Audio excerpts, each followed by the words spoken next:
Hello sports fans, welcome to Super Sports Central. Today we're going to be ranking every MLB starting pitcher and then going over my top 10 starting pitchers in the MLB currently. So this will be done in tier list format as I've done every other position group. So just because a starting pitcher isn't on this list doesn't mean they're not top 10. Like if the ace of a staff was hurt to begin the season, then I also put their opening day starter. But now, take someone who's like a number 2 in their rotation, but is still extremely good. They may make my top 10. Take someone like Brandon Woodruff, for example, where the ace of the Brewers staff is Corbin Burns. I can tell you Woodruff is in my top 10. So now, on to my rankings. First up, we have Jose Barrios of the Blue Jays. He signed an extension with them after coming over via trade midseason last year. I think he's an above-average pitcher. Second, we have Kevin Gausman of the Guardians. So he took a step back last year after having a phenomenal 2020 campaign. Borderline elite, but I'm going to give him above average. Next up, we have Louise Castillo of the Reds. Did not have a good year last year. I still think he's a solid starting pitcher, and he is currently hurt. Next up, we have Sonny Gray of the Twins. He's a good pitcher, but he's not an ace. Next up, we have Garrett Cole of the Yankees. He's an elite pitcher. Next up, we have Patrick Corbin of the Nationals filling in for Steven Strasburg, who's going to miss time with an injury. So Patrick Corbin will get a solid. Next up, we have Corbin Burns of the Brewers. I used him as a reference point a few minutes ago. He's an elite starting pitcher, definitely top 5. Next up, we have Darvish of the Padres. He has not returned to his Cy Young form since coming over from Chicago. However, he's still a above-average pitcher, just looking to regain that Cy Young form. Next up, we have Jacob Degrom. He's currently hurt. He's always hurt, but he's elite when healthy. Next up, we have Eduardo Rodriguez of the Tigers. He's not an ace. He's a good pitcher, but he's not close to an ace of the staff. Next up, we have Jack Flaherty of the Cardinals. He's currently hurt, but when healthy, above average. Another guy who's just about always on the IL for at least 1 to 2 times a season for quite the amount of time. Next up, we have Max Fried of the Braves. Above average. Good pitcher, but I'm going to give him above average. Next up, we have Zack Greinke. He's gotten a lot older, not an ace anymore. He's still a decent pitcher, but not an ace. Next up, we have a solid pitcher, and that is Kyle Hendricks of the Cubs. Next up, we have Sandy Alcantara of the Marlins. This guy throws really hard, has great potential, above average. Next up, we have John Gray of the Rangers. He's not an ace. Next up, we have Lance Lynn of the White Sox. Has injury problems, currently hurt, but above average. Next up, we have Logan Webb. Solid. He's a sinker ball pitcher. He produces tons of ground balls. I think he had one of the highest ground ball rates last year. Definitely solid. Could make the jump to above average. Next up, we have Madison Bumgardner. Not an ace anymore. He used to be, but gotten older and slowed down. Next up, we have Max Scherzer. Still an elite pitcher.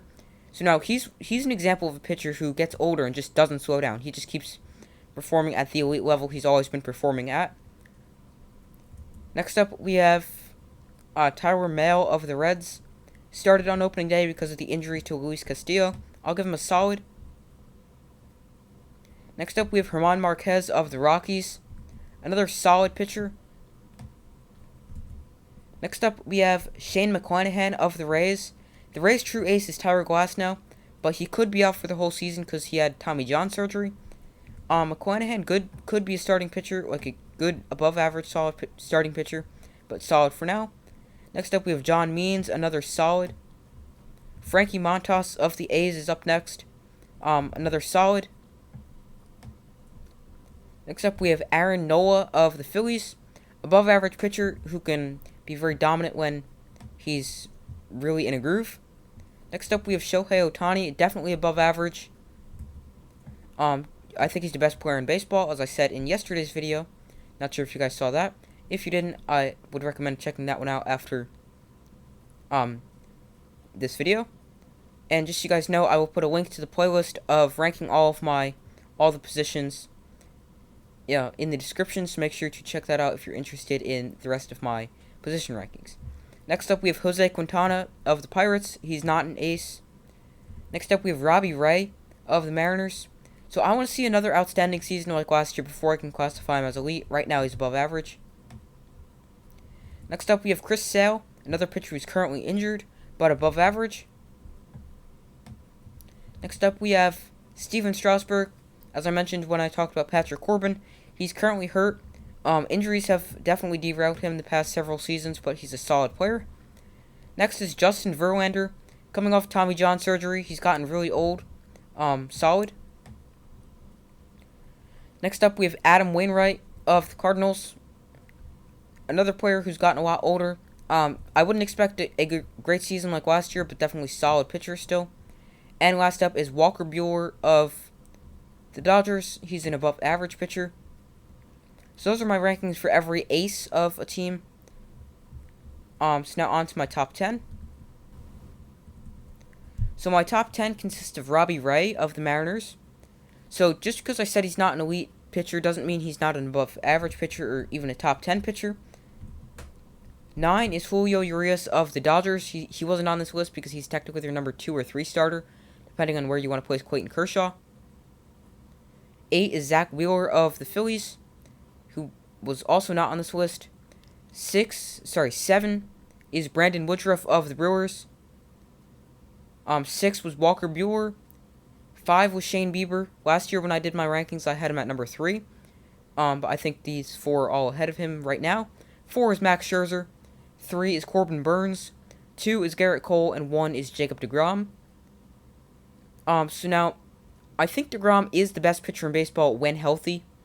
But when he's not, I mean, I don't know if he could legitimately be the best pitcher in baseball when he's constantly hurt.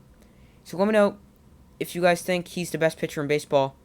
When healthy, he is, but overall, as a pitcher, I'm not sure. It might be Garrett Cole or Corbin Burns. I think Degrom is still in the top 5, even though he's always hurt, but definitely not number 1 if he's always hurt. But when healthy, he's undoubtedly the best best pitcher in baseball.